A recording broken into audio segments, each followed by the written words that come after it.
اعوذ باللہ من الشیطان الرجیم بسم اللہ الرحمن الرحیم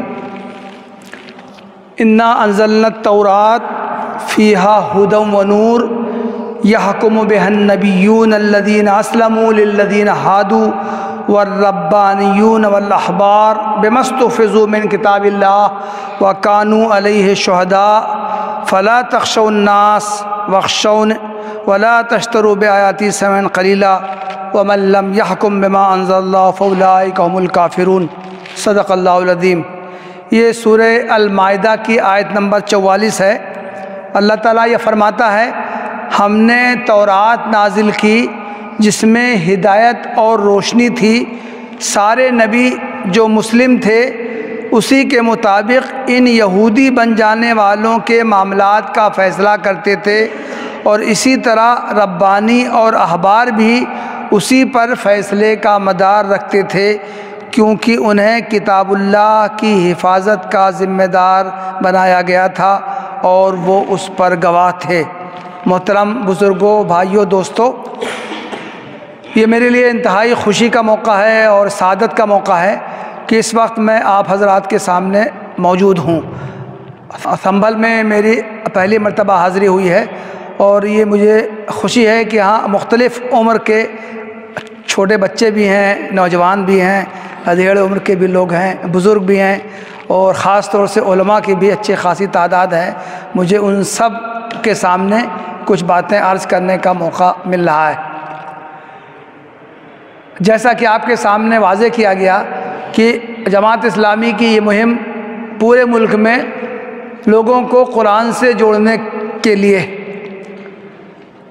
رجوع الی القرآن، یعنی قرآن کی طرف پلٹو، قرآن سے رشتہ جوڑو، تو امت مسلمہ کو قرآن سے جوڑنے، قرآن کے حقوق ادا کرنے اور مسلمانوں پر قرآن کے کیا تقاضے ہیں ان کی طرف متوجہ کے لیے پورے ملک میں یہ مہم منائی جا رہی ہے، اور چھوٹے بڑے ہر طرح کے پروگرام منعقد کیے جا رہے ہیں۔ اسی کی مناسبت سے میں آپ حضرات کے سامنے انتہائی اختصار کے ساتھ چند باتیں عرض کرنا چاہتا ہوں۔ میری گفتگو 4 نکات پر مشتمل ہوگی انشاءاللہ۔ شروع میں میں بیان کروں گا کہ قرآن خود اپنا تعارف کیسے کراتا ہے، قرآن خود اپنے بارے میں کیا باتیں بتاتا ہے، اپنی کن خصوصیات کا تذکرہ کرتا ہے۔ دوسرا نقطہ میرا ہوگا کہ مسلمانوں سے قرآن کا عملاً تعلق کیسا ہے،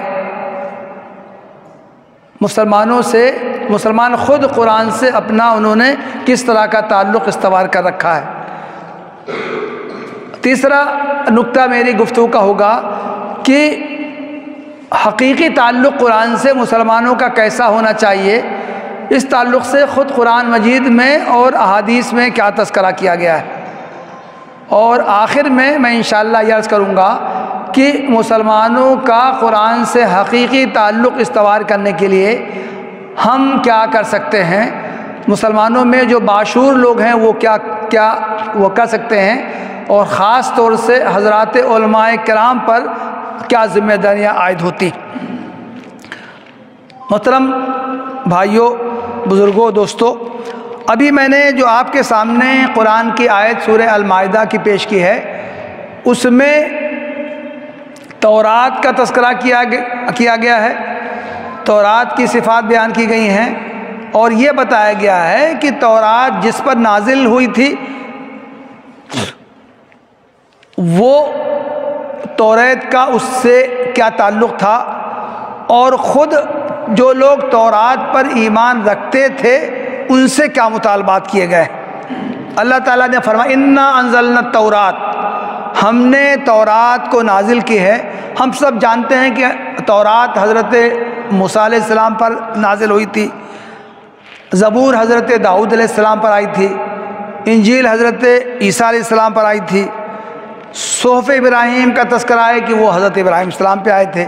تو یہاں قرآن کہتا ہے ہم نے تورات نازل کی، فیہا ھدی ونور، اس میں ہدایت ہے اور اس میں نور ہے۔ 2 اوصاف بیان کیے گئے ہیں، اللہ کی کتاب تورات کے 2 اوصاف بیان کیے گئے ہیں، اس میں ہدایت کا سامان بھی ہے اور اس میں نور بھی ہے۔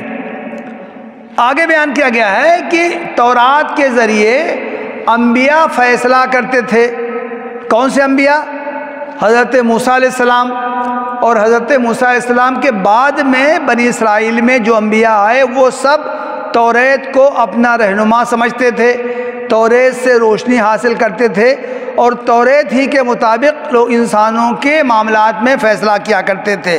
کہا گیا یحکم بہا النبیون الذین اسلموا للذین ہادوا، تورات کے مطابق وہ فیصلہ کیا کرتے تھے وہ پیغمبر جو کہ اللہ تعالیٰ کے سامنے جنہوں نے سرنڈر کر رکھا تھا۔ اسلموا، اسلام کے معنی یہ نہیں ہے کہ ہم اعلان کریں کہ ہم مسلمان ہیں، اسلام کے معنی ہے سرنڈر کرنا، اپنے آپ کو اللہ کے حوالے کر دینا۔ جو شخص اپنی زندگی کو اللہ کے حوالے کر دے، چاہے وہ زبان سے کچھ نہ کہے کہ میں مسلمان ہوں، اس کا عمل اس کی گواہی دیتا ہے، اس کا عمل یہ کہتا ہے کہ اس شخص نے تو اپنی زندگی کو اللہ کے حوالے کر دیا ہے، گویا وہ مسلم ہے۔ تو کہا گیا کہ انبیاء جو ہیں وہ تورات کے مطابق ان لوگوں کے فیصلے کرتے تھے جنہوں نے کہ اپنے آپ کو یہودی قرار دے دیا تھا، اور الربانیون والاحبار، دو کیٹیگری بیان کی گئی ہے۔ ربانیین بھی تورات کے مطابق فیصلے کرتے تھے اور احبار بھی تورات کے مطابق فیصلہ کیا کرتے تھے۔ یہ دو الفاظ جو ہیں یہ بھی یہود سے متعلق ہیں۔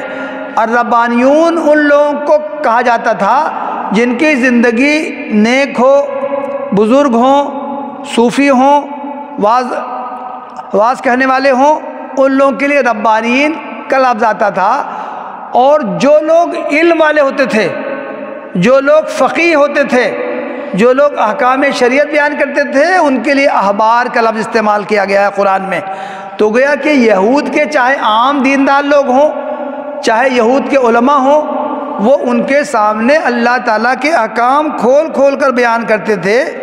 بِمَا اسْتُحْفِظُوا مِن کتاب اللہ، اس لیے کہ ان لوگوں کو اللہ تعالیٰ کی کتاب کی حفاظت کی ذمہ داری دی گئی تھی، ان کے اوپر لازم کیا گیا تھا کہ وہ اللہ کی کتاب میں جو باتیں بیان کی گئی ہیں بے کم و کاست اس کو دوسروں تک پہنچائیں گے، نہ اس میں کچھ کمی کریں گے، نہ اس میں کچھ زیادتی کریں گے، نہ اس میں سے کچھ باتیں جو ان کے خواہشات کے مطابق نہیں ہیں نہ ان کو وہ نکالیں گے، اور نہ ان باتوں کو جو ان کے خواہشات کے مطابق ہیں اس میں وہ شامل کر لیں گے، چاہے وہ اللہ کی کتاب نہ ہو۔ وَكَانُوا عَلَيْهِ شُهَدَاءَ، ان لوگوں کو گواہ بنایا گیا تھا۔ گواہ کا مطلب ہوتا ہے آدمی ٹھیک ٹھیک وہ بتائے جو اس نے دیکھا ہے۔ کسی جگہ ایکسیڈنٹ ہو جائے، آدمی وہاں موجود ہو، تو اس کی ذمہ داری ہوتی ہے کہ وہ یہ بتائے کہ یہ حادثہ کیسے پیش آیا تھا، کس کی غلطی تھی، کس کی غلطی نہیں تھی، آخر یہ واقعہ پیش آیا ہے، ٹکر ہو گئی ہے، کچھ لوگ مر گئے ہیں، زخمی ہو گئے ہیں، تو آخر یہ واقعہ کیسے پیش آیا تھا۔ تو گواہ جو ہوتا ہے وہ جو کچھ دیکھتا ہے بے کم و کاست اس کو بیان کرتا ہے۔ کوئی انسانوں میں تنازع ہو جائے، لڑائی کو جھگڑا ہو جائے، اختلافات ہو جائیں، تو گواہوں کی ذمہ داری ہوتی ہے کہ وہ صحیح صحیح بات بتائیں، جو کچھ انہوں نے دیکھا ہے، جس کی غلطی ہے وہ بتائیں، جس کی غلطی ہے نہیں ہے وہ بتائیں۔ تو ان لوگوں کو، یہودی علماء کو ذمہ داری دی گئی تھی، ان کو گواہ بنایا گیا تھا کہ وہ اللہ کے کلام کو صحیح صحیح اس کے بندوں تک پہنچائیں۔ لیکن اسی آیت میں آگے کہا گیا ہے فَلَا تَخْشَوْا النَّاسَ وَاخْشَوْنِ، علماء سے خطاب کیا گیا ہے، لوگوں سے مت ڈرو، مجھ سے ڈرو۔ یہ نہ سمجھو کہ اگر میں نے کوئی بات کہہ دی تو عوام کا اعتماد اٹھ جائے گا، عوام جو ہمارے عقیدت مند ہیں وہ ہماری بات نہیں مانیں گے، اس لیے ہمیں وہی باتیں کہنی چاہیے جو عوام پسند کرتے ہیں، جو عوام کو اچھا لگتا ہے، چاہے وہ باتیں صحیح ہوں یا غلط ہوں۔ تو علماء کو، یہودی علماء کو تنبیہ کی گئی ہے کہ لوگوں سے مت ڈرو، تم مجھ سے ڈرو۔ وَلَا تَشْتَرُوا بِآيَاتِي ثَمَنًا قَلِيلًا، اور اللہ تعالیٰ کی آیات کو بیچ کر حقیر مال مت حاصل کرو، دنیاوی آسائش میں مت پڑو، مادی چیزیں حاصل کرنے میں مت پڑو۔ اللہ تعالیٰ کی آیات کو دنیا کے حقیر فائدے کے لیے مت بیچو۔ آخر میں کہا گیا ہے، کتنی اہم بات ہے، وَمَن لَّمْ يَحْكُم بِمَا أَنزَلَ اللَّهُ فَأُولَٰئِكَ هُمُ الْكَافِرُونَ۔ جو لوگ اللہ تعالیٰ کی ہدایت کے مطابق فیصلہ مت کریں، جو لوگ اللہ تعالیٰ کے حکموں پر مت چلیں، اور جو لوگ اللہ تعالیٰ کی تعلیمات کے مطابق اپنے فیصلے مت کریں، وہ لوگ ظالم ہیں۔ محترم بھائیو، یہ جو آیت ہے اس میں اگرچہ یہود کو مخاطب کیا گیا ہے، لیکن اس میں مسلمانوں کو آئینہ دکھایا گیا ہے۔ اس میں مسلمانوں سے یہ کہا گیا ہے، اس کا خطاب مسلمانوں کے عوام سے بھی ہے اور خاص طور سے مسلمانوں کے علماء سے بھی ہے۔ ان سے یہ کہا گیا ہے کہ تم وہ روش اختیار نہ کرو جو تم سے پہلے دوسرے لوگوں نے اختیار کی ہے۔ قرآن مجید میں ہم لوگ سورہ فاتحہ جو پڑھتے ہیں ہر نماز میں، بلکہ ہر رکعت میں آخر میں کہا گیا ہے، اہدنا الصراط المستقیم غیر المغضوب علیہم ولا الضالین۔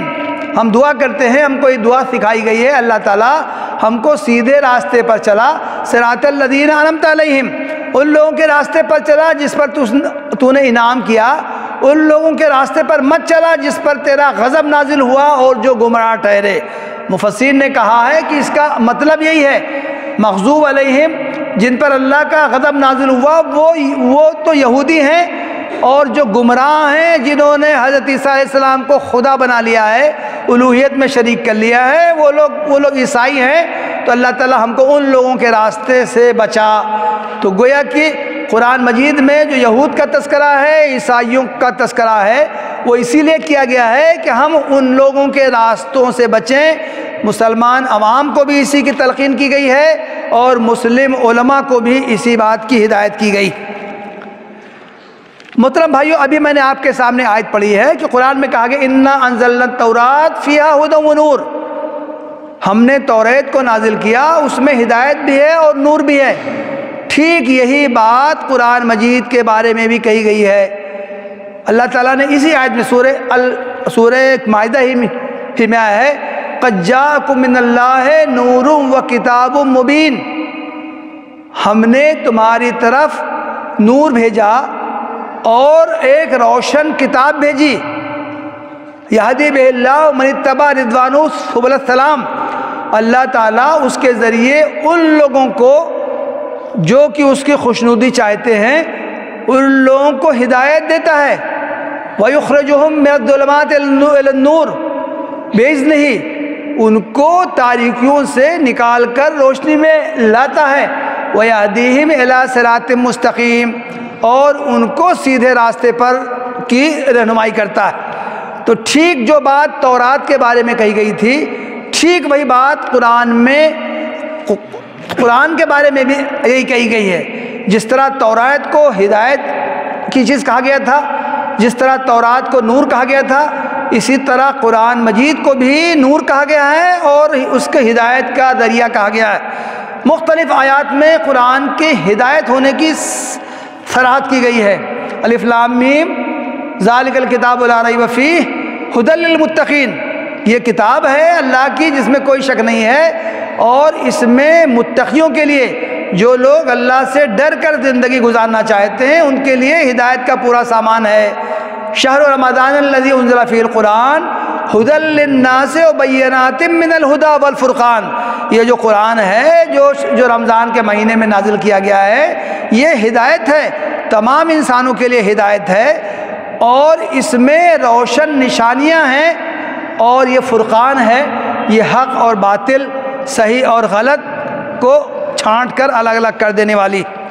محترم بھائیو، قرآن اپنا خود تعارف کراتا ہے کہ یہ ہدایت کا ذریعہ ہے۔ مسلمانوں کا قرآن سے کیا تعلق ہے؟ دو عجیب غریب طرح کے تعلق ہیں۔ مسلمانوں کے دلوں میں قرآن سے غیر معمولی عقیدت پائی جاتی ہے، انتہائی وہ محبت کرتے ہیں، انتہائی اس کو عظمت کی نگاہ سے دیکھتے ہیں، بہت زیادہ اس کے ساتھ برکت کا، عظمت کا، تقدس کا معاملہ کرتے ہیں۔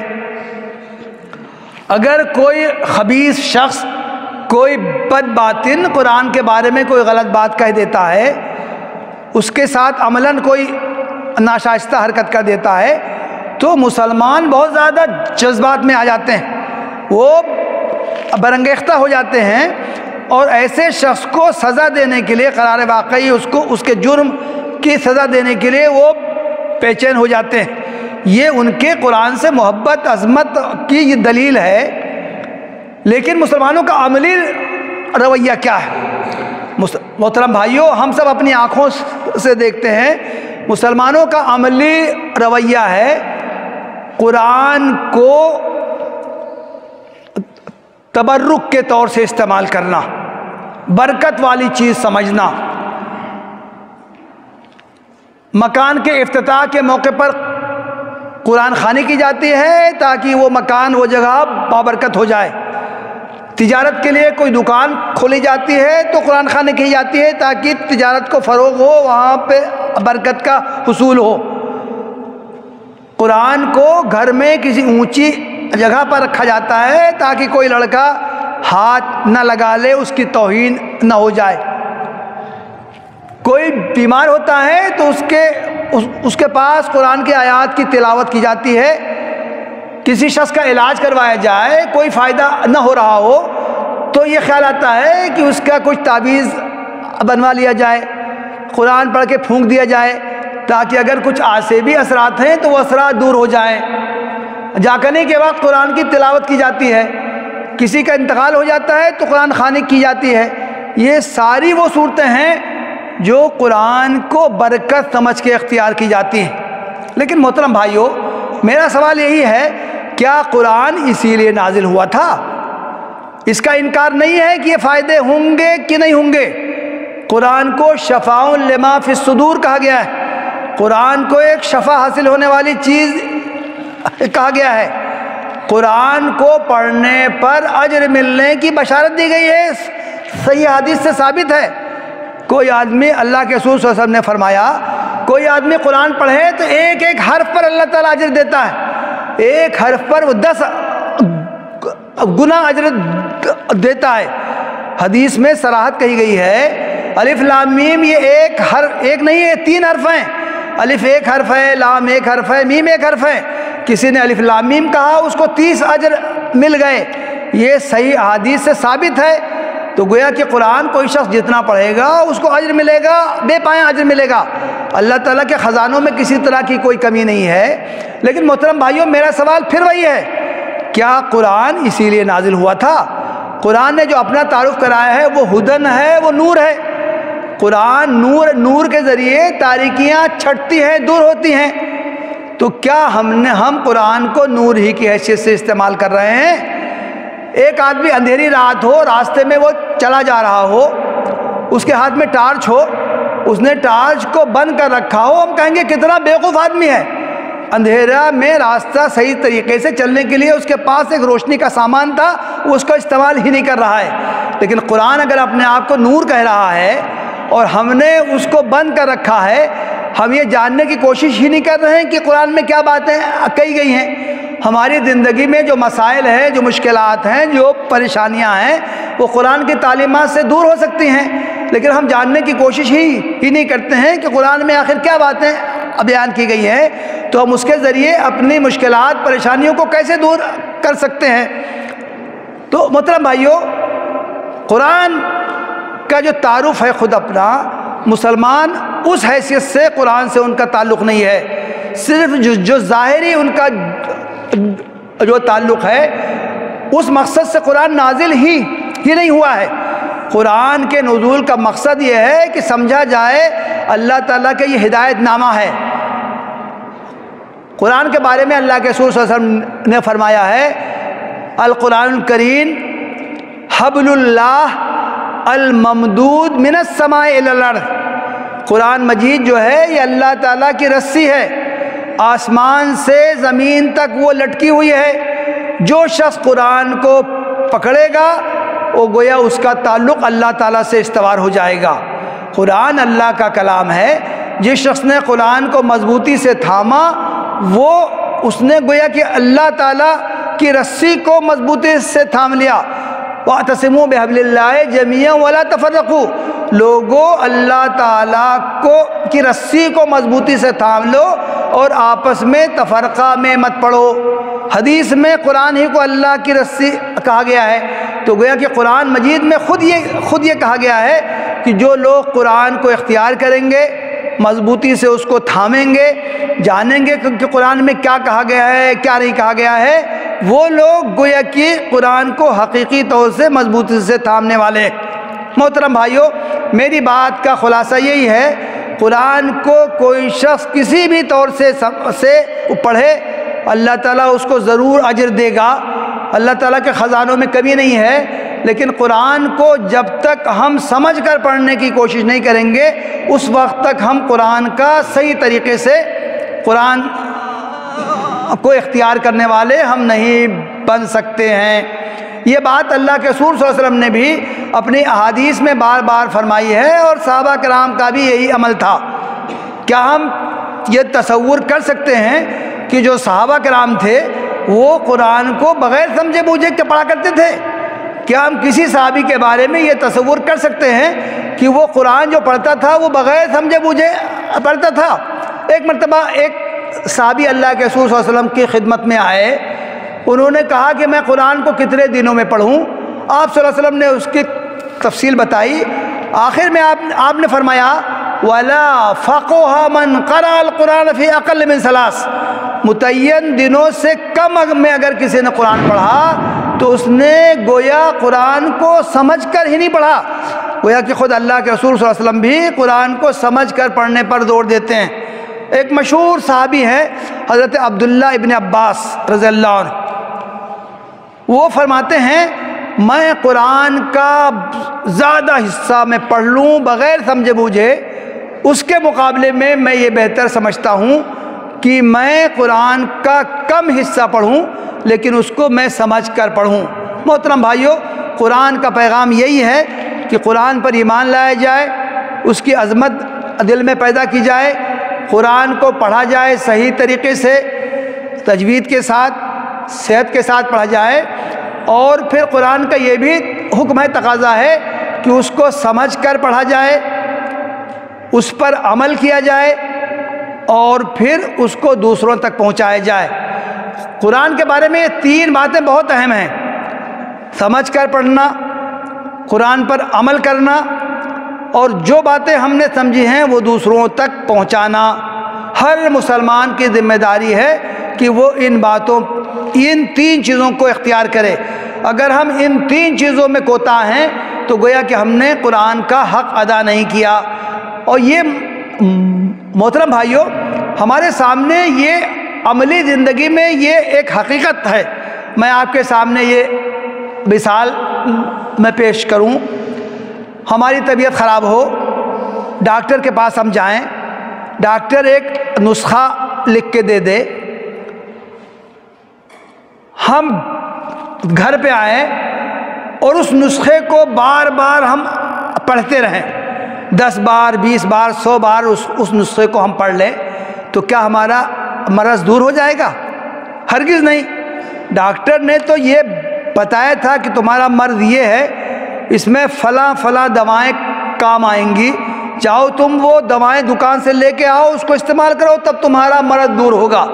اگر ہم اس پر عمل نہ کریں، صرف اس نسخے کو ہم گھر پر آ کر چاہے جتنی مرتبہ اس کو ہم دہرائیں، ہمارا علاج نہیں ہو سکتا ہے، ہم کو فائدہ نہیں ہو سکتا ہے۔ دوسری مثال،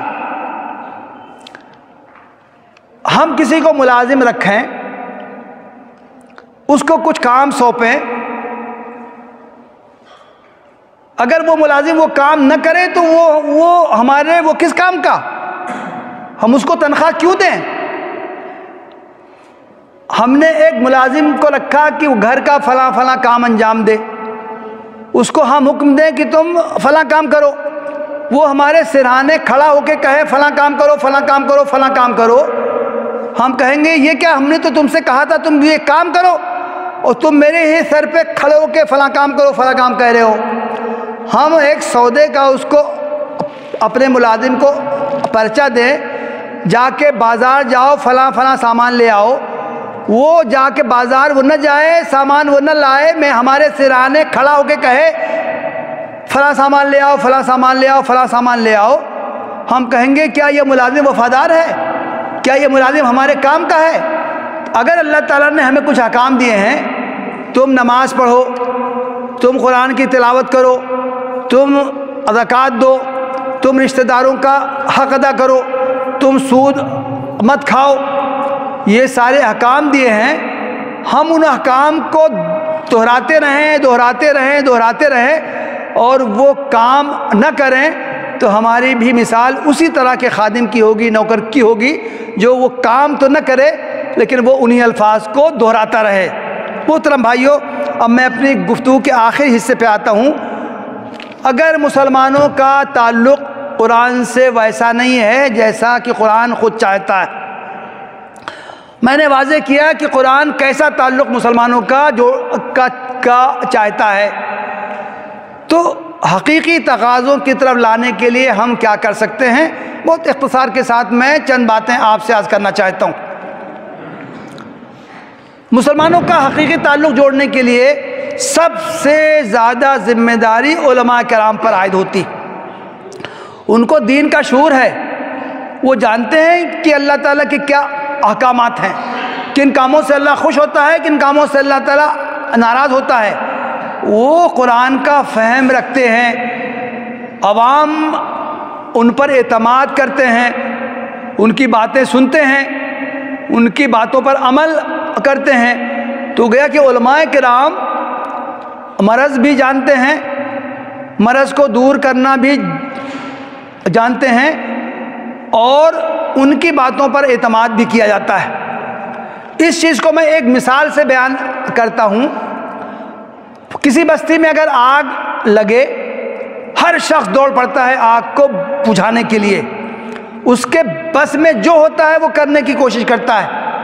ہمیں معلوم ہوا کہ مارکیٹ میں آگ لگ گئی ہے، دکان میں کسی کے پاس بالٹی ہے، وہ لے کے دوڑا چلا جا رہا ہے، ٹب لے کے چلا جا رہا ہے، کمبل ہے وہ لے کے چلے جا رہا ہے، ہر ایک کی کوشش ہوتی ہے کہ آگ پر قابو پا لے۔ پھر وہ یہ نہیں دیکھتا ہے کہ وہ دکان کس کی ہے، ہندو کی ہے کہ مسلمان کی ہے، فلاں ذات برادری والے کی ہے، کس کی نہیں دیکھتا ہے۔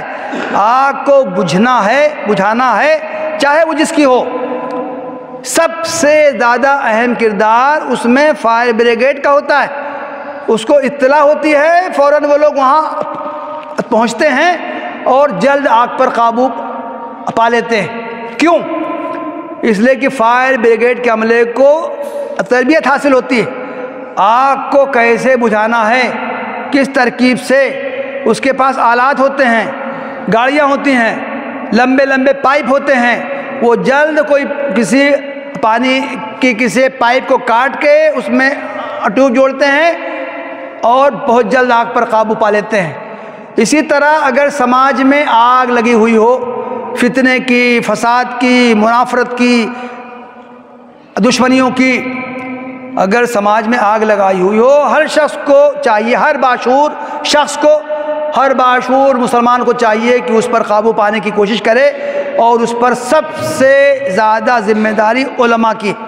ان کے پاس دین کا شعور ہے، ان کے پاس امراض کی واقفیت ہے، یہ وہ جانتے ہیں کہ اس کا حل قرآن نے کیا کیا بتایا ہے۔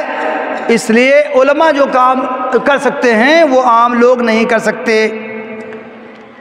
علماء کیا کام کر سکتے ہیں، بہت اشاروں میں میں چند باتیں کر کے اپنی گفتگو میں ختم کروں گا۔ سب سے پہلا کام یہ کرنے کی ضرورت ہے کہ ہم مکاتب کا نظام قائم کر دیں۔ بستی بستی مکاتب کا جال بچھا دیں۔ کہا گیا ہے العلم فی الصغر کالنقش فی الحجر، چھوٹے بچپن میں 4 سال 5 سال 6 سال کی عمر میں جو باتیں بچوں کے ذہن میں نقش ہو جاتی ہیں وہ زندگی بھر رہتی ہیں، ان کو کبھی ذہنوں سے محو نہیں کیا جا سکتا۔ یہ ضروری ہے کہ ہر بستی میں مکتب کا نظام ہو، یہ ضروری ہے کہ ہر مسجد میں مکتب کا نظام ہو۔ اگر کسی میں یہ بات کہتا ہوں پورے اعتماد سے، پوری ذمہ داری کے ساتھ، اگر کسی بستی میں مکتب قائم نہیں ہے، اس بستی کے تمام مسلمان گنہگار ہوں گے۔ ان کی ذمہ داری ہے کہ وہ مکتب کا نظام قائم کرے، جو لوگ اس سے متعلق ہوں ان کی وہ کفالت کریں، اور باقاعدہ منصوبہ بند طریقے سے اب مکتب کے لیے کئی نصاب لوگوں نے تیار کیے ہیں۔ کوئی بھی ہم نصاب حاصل کریں، جماعت اسلامی ہند نے بھی 4 سال کا ایک نصاب تیار کیا ہے، اس میں عقائد کا بیان ہے، عبادات کا بیان ہے، انبیاء کی سیرت ہے، اللہ کے رسول کی سیرت ہے، محدثین کا بیان ہے، فقہ کا ہے، وضو کیسے کیا جائے، طہارت کیسے حاصل کی جائے، نماز کیسے پڑھی جائے، کچھ دعائیں ہیں، کچھ حدیثیں ہیں، کچھ صورتیں ہیں، اس طرح کا نصاب بیان کیا گیا ہے۔ ہم گویا کہ اس میں باقاعدہ منصوبہ بند طریقے سے بچوں کی تعلیم کا انتظام کریں۔ دوسرا کام یہ ہے کہ خطبات جمعہ کا ایک انتہائی مؤثر، مفید اور عمدہ یہ پلیٹ فارم ہمارے پاس حاصل ہے، اس کو ہمیں منصوبہ بند طریقے سے استعمال کرنے کی کوشش کرنی چاہیے۔ ہم دیکھتے ہیں کہ بہت سے مسلمان جو 5 وقتہ نمازی نہیں ہیں، صرف جمعے کی نماز پڑھتے ہیں، وہ بھی جمعے کی نماز کے لیے بہت اہتمام سے آتے ہیں، جو 5 وقتہ نمازیوں سے پہلے آتے ہیں۔ اگر ہم خطبہ جمعہ کو دین کی بنیادی تعلیمات پہنچانے کا ذریعہ بنا لیں، ایک فہرست تیار کریں کن موضوعات پر ہم اظہار خیال کریں گے، پورے سال کی لسٹ بنائیں، اس میں عقائد بھی ہوں، ایمانیات بھی ہوں، عبادات بھی ہوں، معاشرت بھی ہو، اخلاقیات بھی ہوں، معاملات بھی ہوں، پورے سال میں جتنے ہفتے ہوتے ہیں ان کی لسٹ بنائیں، کس ہفتے ہم کس موضوع پر تقریر کریں گے۔ عام طور سے یہ منصوبہ ہوتا نہیں ہے، کچھ بیان کرنا یا تو بیان ہوتا ہی نہیں ہے، اگر ہوتا بھی ہے تو کچھ بیان کر دیں گے، موضوع نہیں ہے تو اس میں قصے کہانیاں سنانے لگتے ہیں۔ اس کے بجائے اگر ہم موضوعات کی لسٹ بنائیں، قرآن کی آیات کا انتخاب کریں، احادیث کا انتخاب کریں اور دین کی بنیادی تعلیمات ہم پہنچانے کی کوشش کریں، تو صرف خطبہ جمعہ ہی کے ذریعے عوام تک دین کی بنیادی باتیں پہنچائی جا سکتی ہیں۔ تیسری چیز ہے خطبات نکاح۔ عوام ہمارے محتاج ہیں، علماء کے بغیر کوئی نکاح ہو ہی نہیں سکتا ہے۔ حالانکہ نکاح تو اسلام نے آسان کیا ہے، ایجاب و قبول 2 گواہوں کی موجودگی میں ہو جائے نکاح ہو گیا، لیکن عملی صورتحال ہے کہ کسی عالم دین کے بغیر نکاح نہیں ہو سکتا ہے۔ عوام ہم سے استفادہ کرنے کے لیے وہ مجبور ہیں، اس سے فائدہ اٹھانا چاہیے۔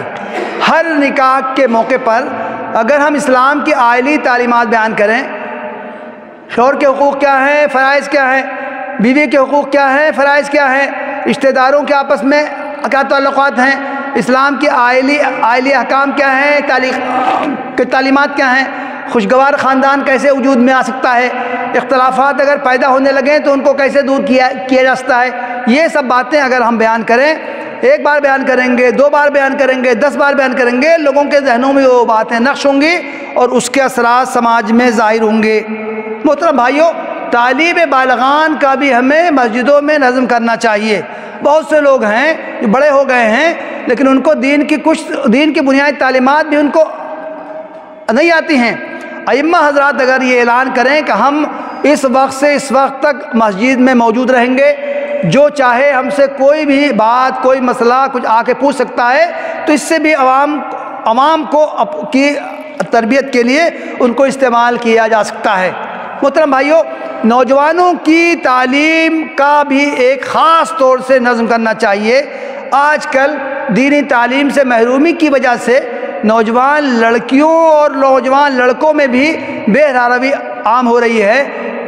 اسکولوں میں، کالجوں میں جو مخلوط تعلیم ہے اس کے اثرات ہمارے سامنے آ رہے ہیں، اور اس طرح کے واقعات ادھر تو کچھ دنوں میں بہت زیادہ کثرت سے ہوئے ہیں کہ مسلم لڑکیاں غیر مسلم لڑکوں کے ساتھ بھاگنے کا بھی جو قرآن میں بہت سخت الفاظ میں اس کی مذمت کی گئی ہے، اس کا بھی ارتکاب کرنے لگی ہیں۔ اگر یہ جو شادی سے پہلے کی جو عمر ہے، جو بلوغت کی عمر ہے، اس میں اگر ہم مسلم نوجوان لڑکوں اور لڑکیوں کے الگ الگ اجتماعات کریں، ورکشاپ کریں، دین کی باتیں ان کو سمجھانے کی کوشش کریں، تو اس کے بھی غیر معمولی اثرات ہمارے سامنے آئیں گے۔ خواتین کو بھی دین سے جوڑنے کی کوشش کرنی چاہیے۔ محترم بھائیوں، اگر خواتین کے دل میں ایمان بیٹھ جائے، یہ جو بات کہی گئی ہے وہ بہت اہم ہے. ایک مرد کی تعلیم ایک فرد کی تعلیم ہوتی ہے، لیکن ایک عورت کی تعلیم ایک نسل کی تعلیم ہوتی ہے. افسوس یہ ہے کہ خواتین کو سماج سے کاٹ کے رکھ دیا گیا ہے. مسجدوں میں عورتوں کا داخلہ ممنوع ہو گیا ہے، اس کو مکروہ تحریمی کہا جاتا ہے. بھائی مسجدوں میں اگر انتظام نہیں ہے تو ہم کہیں اور انتظامات ہم کریں، لیکن لازماً ایسے مواقع فراہم کیے جائیں کہ عورتوں کو بھی دین کی بنیادی تعلیمات ان تک پہنچے. اس کے لیے اگر عورتوں ہی کو استعمال کیا جائے، جو لڑکیاں جو تعلیم یافتہ ہیں، دین سے بہراور ہیں، انہی کو استعمال کیا جائے. جو عورتیں باشعور ہیں، دین کی تعلیمات بیان کر سکتے ہیں، انہی کو استعمال کیا جائے. اور اگر وہ کہیں اویلیبل نہیں ہیں تو بزرگ علماء کی بھی خدمات حاصل کی جائیں. لیکن یہ ضروری ہے کہ عورتوں کی تعلیم کا انتظام لازماً کیا جانا چاہیے. یہ وہ چند کام ہیں جو علماء سے متعلق ہیں. ہر عالم دین یا تو خطیب ہے، مسجد کا امام ہے، نہیں ہے تو بھی سماج میں اس کی ایک سربراہ حیثیت ہوتی ہے، عوام اس کی بات کو سنتے ہیں. ہر عالم دین کی ذمہ داری ہے کہ وہ یہ باتیں عوام تک پہنچانے کی کوشش کرے. جس طرح روشنی کہیں کھٹاٹوپ تاریکی ہو، آپ ایک شمع جلا دیجئے، تاریکیاں دور ہو جاتی ہیں. اسی طرح کسی آبادی میں اگر ایک عالم دین ہے تو لازم ہے کہ اس کی ذات سے روشنی پھوٹے، اس کی ذات سے دوسروں کو دین کا علم حاصل ہو. ہر عالم دین کی انفرادی طور پر یہ ذمہ داری عائد ہوتی ہے. لیکن اگر کسی آبادی میں کئی علماء ہیں تو لازماً ان کو آپس میں اجتماعیت کے ساتھ یہ کام کرنا چاہیے، مل جل کر یہ کرنا چاہیے. کسی بھی آبادی میں جتنے علماء ہیں سب لوگوں کو کچھ ایسا نظم کرنا چاہیے کہ وہ کبھی کبھی وقتاً فوقتاً مل کے بیٹھیں، اصلاح معاشرہ کے پروگرام کریں اور اس پر عمل کر کے عوام تک وہ باتیں پہنچائیں. آخر بات میں کہنا چاہتا ہوں، علماء میں ضروری ہے کہ اتحاد و اتفاق کا مظاہرہ ہو. عملی صورتحال ہے، علماء مختلف مدارس کے فارغ ہیں، علماء مختلف دینی جماعتوں سے وابستہ ہیں، علماء مختلف مسالک پر عمل کرنے والے ہیں.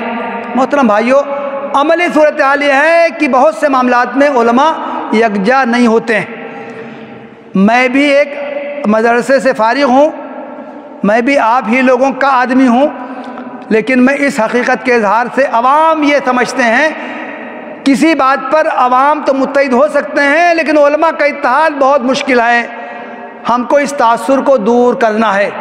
ہم چاہے جس جماعت سے ہمارا تعلق ہو، چاہے جس ہم مدرسے سے فارغ ہوں، چاہے جس ہم مسلک سے ہمارا تعلق ہو، اس چیز کو آپس میں مل بیٹھ کر اصلاح معاشرہ کا کام کرنے میں رکاوٹ نہیں بننا چاہیے.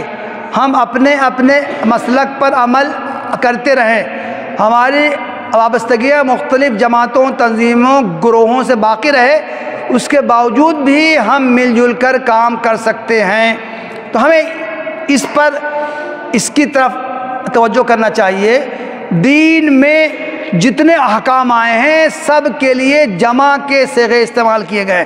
اقیموا الصلاۃ، آتوا الزکوٰۃ، ارکعوا مع الراکعین. وہ اعمال جو صرف بندے اور اللہ تعالیٰ سے متعلق ہیں، ان اعمال کے لیے بھی جمع کے صیغے استعمال کیے گئے ہیں. تو یہ دین کو پہنچانا، معاشرے کی اصلاح کرنا، وہ بھی اجتماعیت کا تقاضا کرتا ہے. ہر شخص پر انفرادی طور سے بھی وہ ذمہ داری عائد ہوتی ہے اور ہر شخص کو چاہیے کہ وہ اس کام کو اجتماعی طور سے بھی انجام دینے کی کوشش کرے. محترم بھائیوں، میں انہی باتوں پر اکتفا کرتا ہوں کہ ہم میں سے ہر شخص کی ذمہ داری ہے کہ وہ قرآن سے اپنا حقیقی تعلق استوار کرے، اس کو زیادہ سے زیادہ پڑھے، صحت کے ساتھ پڑھے، سمجھ کر پڑھے، خود عمل کرے، دوسروں تک وہ باتیں پہنچائے، اور جس کو جتنا علم حاصل ہے اس پر اتنی ہی زیادہ ذمہ داری عائد ہوتی ہے. میں انہی باتوں پر اکتفا کرتا ہوں. وآخر دعوانا الحمدللہ رب العالمین.